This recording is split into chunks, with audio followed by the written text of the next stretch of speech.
Iraq is the last neo-Wilsonian scheme by the United States to make another democracy by force. And it goes on and on. You'll always see that these democracies come into the world by force. And the idea of universal suffrage, that is, of women and quote-unquote franchised groups being able to vote, that's also relatively new. So, I think that's pretty obvious that what's next is going to be children being able to vote. And, of course, they'll be indoctrinated what to vote in public schools. But pretty soon, I'm assuming the voting age will go from 18 to 16, and then 16 to 14, and then 14 to 12. You never know. I mean, children are adults too in, certain schools of logic. Of course, now the criminals can vote. So anyway, as Benjamin Franklin said, democracy is two wolves and one sheep deciding on what to eat for lunch. Therefore, it is relatively unstable. You have to remember that technically in South Africa and in Rhodesia, the former Rhodesia, which now is Zimbabwe, were democracies. They were. Then the majority took over, and they decided to do what? To take the wealth from the minority and give it to the majority, which created extreme havoc and destruction. Both of these countries are on the verge of collapse. And as a result, you'll find out that in the West, when some of these populations increase to the point of being a majority, they will inevitably vote to redistribute wealth from the wealthy to the poor, the masses, and then that will destroy the ability to create wealth in the long run, and then these societies will implode, just like they have in Zimbabwe and what's about to happen in South Africa, and what will probably in the near future happen in the US and some Western European countries.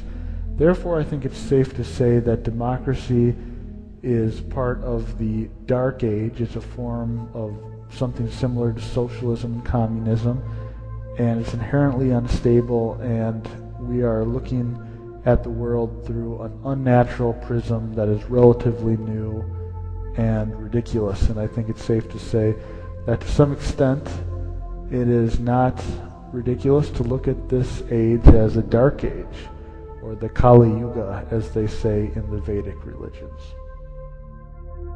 In college, they teach you these neoclassical models that, are not that applicable to the real world. I found out later on in life when just through my experiences and seeing what real, quote-unquote, real supply and demand curves look like in the industry, not as dramatic as the firmly 45-degree angle ones that, they teach you in the lower levels of economics. Anyway, I have found personally the supply side of the supply and demand curve to be much more important than the demand side.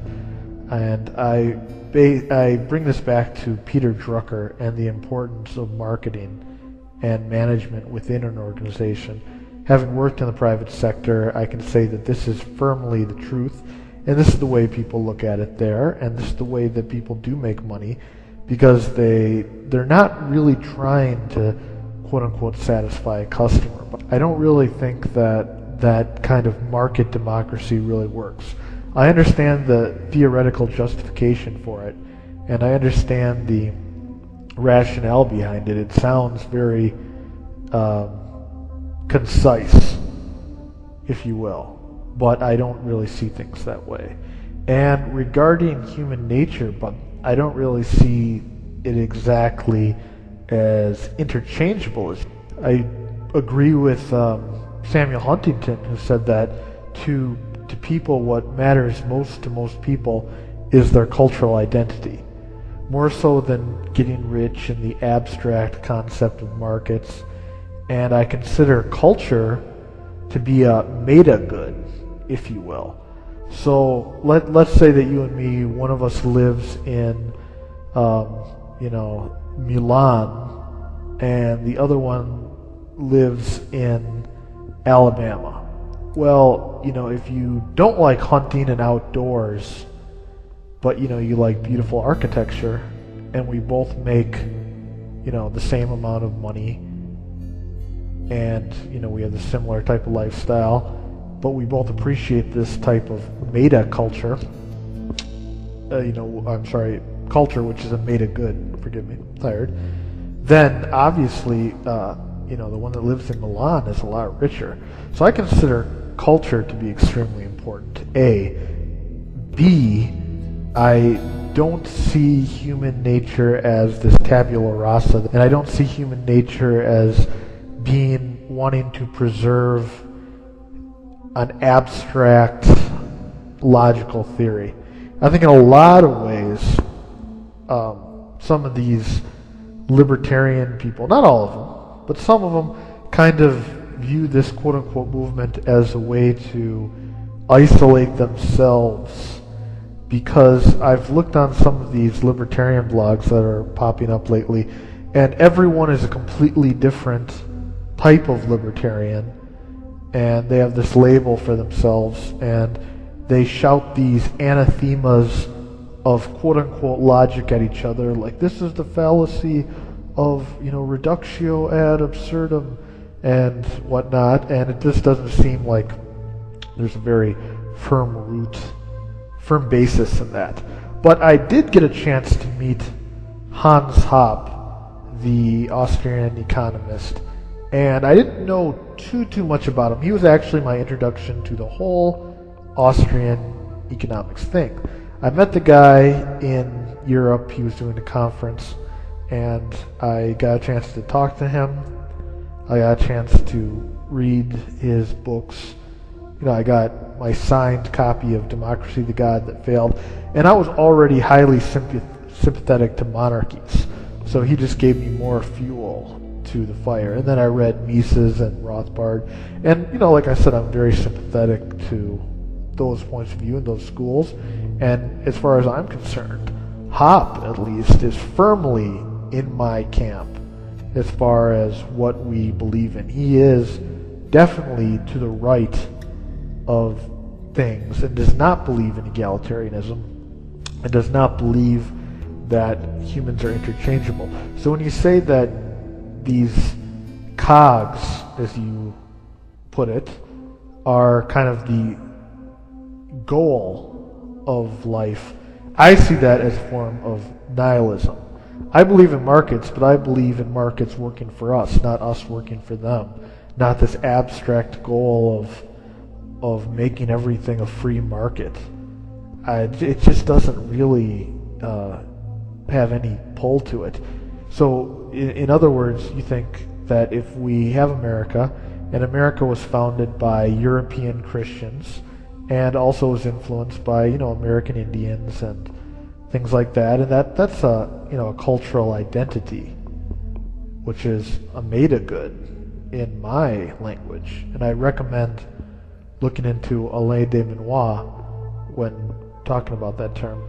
I see that as very important, and if you think that if we stay capitalist, that's all that matters, what about all these new people that are coming in that have completely different survival strategies than us, that view the welfare state as a way to increase their numbers and their power? And even if they didn't, let's say that we conform these non-Protestants to the Protestant work ethic, and you and your children withered away, but you're sitting there, you're happy, like, oh, at least capitalism is here. I mean, it strikes me as a form of nihilism. And another thing that strikes me as nihilistic is the idea of just giving up any type of identity. So realistically, the new people that come to America, are going to change it to their standards and their likings, and it's not going to be free market capitalists judging by recent history. It's going to be bigger government, bigger power to the Democrat Party, and bigger welfare state, more taxation.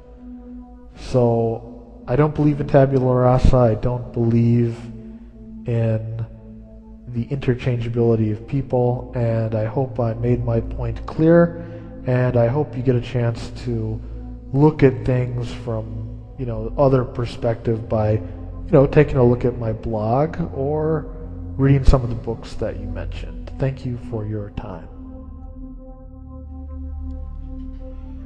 Studying finance, I know that there is an assumption that markets are efficient and that all variables are taken into account, and that basically because of the fact that there are constant searchers for the greatest bargains, that capital always kind of levels out and find its own rational place where it should be, at any given time, given the perspectives of the market.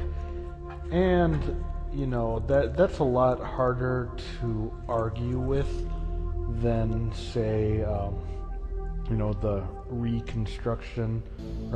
deconstruction of gender or something in the social sciences in the universities. Basically because people do put their money where their mouth is, and it's generally hard for people to lie and try to swindle themselves out of cash when their livelihood depends on it. I mean, look at Warren Buffett, for example. He obviously made some pretty good choices in his life, and if he had bet money on a private company of female firefighters that all weighed 95 pounds and couldn't lift up any type of heavy objects, but said that, oh, we're just as strong as men, I don't think he would have made any money off of that. So I understand the perspective of efficient markets, but first of all, no humans really can take into account all variables, and second of all, we're forgetting the fact that our perception of reality is created by many social scientists and many factors of socialization, and those specifically exclude different variables of reality because they create visions. So if we're all living under the same visions, and these visions do not take into account the totality of nature, there are bound to be less than fully efficient markets because people are trained not to see certain things that are right under their noses. One of the things is that the modern world is to some extent based on the concept of egalitarianism, that people are equally exchangeable cogs. So people that are big shot financiers that read the Wall Street Journal, they think that the idea of America is what counts, and the idea of America is that people come here to get rich. They don't want socialism. They want to come here and make millions